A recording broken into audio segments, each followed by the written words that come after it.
Now, after the launch of Redmi Note 4 and Redmi 4A in India, a lot of people were curious about the launch of Redmi 4 also. Now that when Xiaomi has released the Redmi 4 in India, is this device worth talking about and worth the attention this was getting? So guys, this is Sahi from TECHIE TWEAKS and welcome to the full review of this device. So let's get started.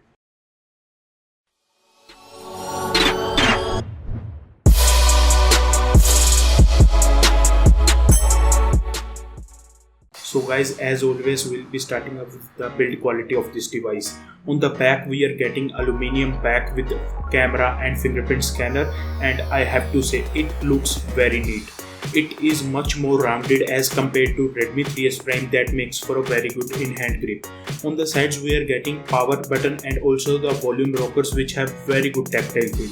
On the front glass, or I may say on the display, we are getting 2.5D curved glass which is really good and it has very good touch response. The weight distribution done by the company is very good because it has that 4100 mAh battery, and even though this much high capacity battery, the weight distribution is nice and it does not feel any type of thickness or any type of weight, so it is really good in this department. Although one thing which needs to be mentioned over here is that there is no mention of screen protection used by the Xiaomi. This line actually repeats in all the Xiaomi product reviews. So in this department, it has got 8.75 out of 10. So guys, now we'll talk about the display quality on this device because it's really important, because this is the thing which we interact with the most. It has got 720p 5-inch IPS LCD panel which comes to about PPI of 300 ppi. So it is a panel which has very good color reproduction. The colors actually look to be really good and you can adjust the contrast also, and it is a very bright panel, so it means the signal legibility on this display is also really good. After that, as it is a 720p panel, the competition is offering 1080p panels, but still the quality of this 720p panel is really good. As I have already told you, it has 2.5D curved glass on the front which makes for a very smooth experience, and the touch response of this device was actually really good. The whites were actually looking really white on this display and the blacks were sort of decent. It is not something like AMOLED, but it was quite good. So to sum the display quality up, I would say this is the display in which you can enjoy the YouTube videos and also the movies, and all the multimedia experience on this device via the display was quite good. So in this department, it has got 9 out of 10. Guys, after the display, we need to talk about the performance on this device. This device is powered by Qualcomm Snapdragon 435 chipset, which is the chipset built on 28nm architecture, which has 8 Cortex A53 cores which are clocked on 1.4 and 1.1 GHz respectively. It comes with 2GB, 3GB or 4GB RAM with 16, 32 or 64GB of internal storage respectively, and you can also expand it.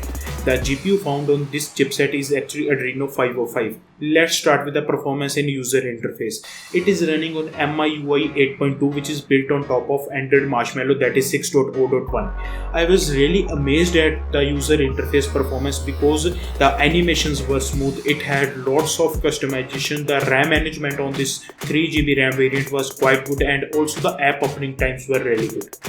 After that, if I sum up the user interface, I would say it is great interface having lots of customization features.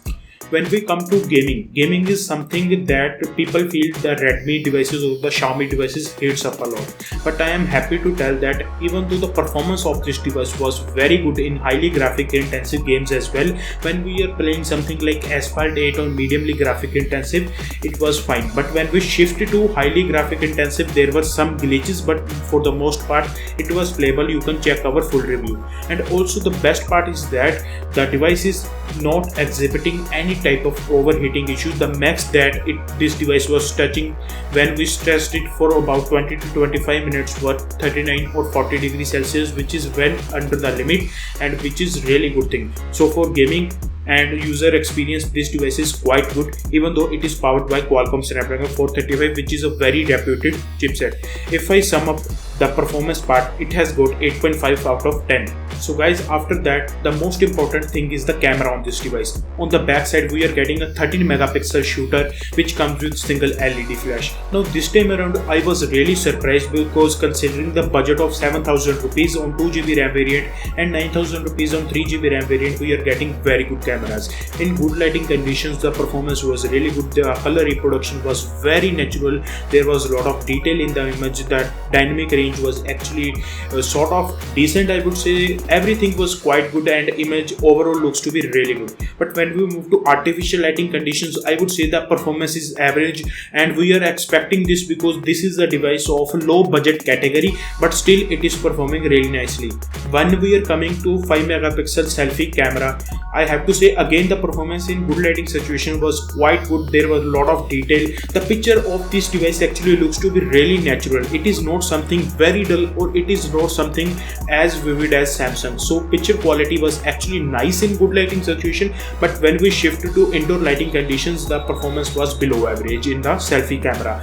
And also guys, I need to tell you that video performance on this device is, I would say again, average. It is something 1080, it can do up to 1080p, that is full HD, and there is a lot of detail in the image. Colors are nice, but video stabilization needs to be improved on this device, as this is not having any type of optical image stabilization, but I think software features can be implemented if Xiaomi wants to. But as a whole package, considering the budget, it is a great camera device, and if I talk about the rating in this department, I would give it around 8.25 out of 10. So guys, now let's talk about the battery life on this smartphone. This smartphone has 4100 milliamps of battery life, and even though it has that huge battery, the smartphone is not thick, as well as the smartphone's weight distribution is quite nice. Talking about the screen on time that I was getting, it was somewhere around 7 to 9 hours, and it can deliver up to 2 days of battery life without any issues. It is not having any sort of fast charging spot, that has to be expected because it's a budget device. And the thing which really impresses me is that it can last for 2 working days without any issues, and the weight distribution and in-hand feel of this device is quite nice. Even though it is having that 4100 milliamps of battery, I need to mention it again. So in terms of battery department, it has got 9.5 out of 10. So guys, after that we have to discuss the connectivity on this device. We are getting a hybrid SIM slot. Jio 4G and Airtel 4G works without any issues. The network reception on this device was quite nice. When we talk about the call quality on this smartphone was actually really good. The calls were loud, crisp and clear. When we move to the speaker quality of this device, I was happy with the placement in comparison with the Redmi 3S Prime, but in practicality the smartphone's speakers were actually below average.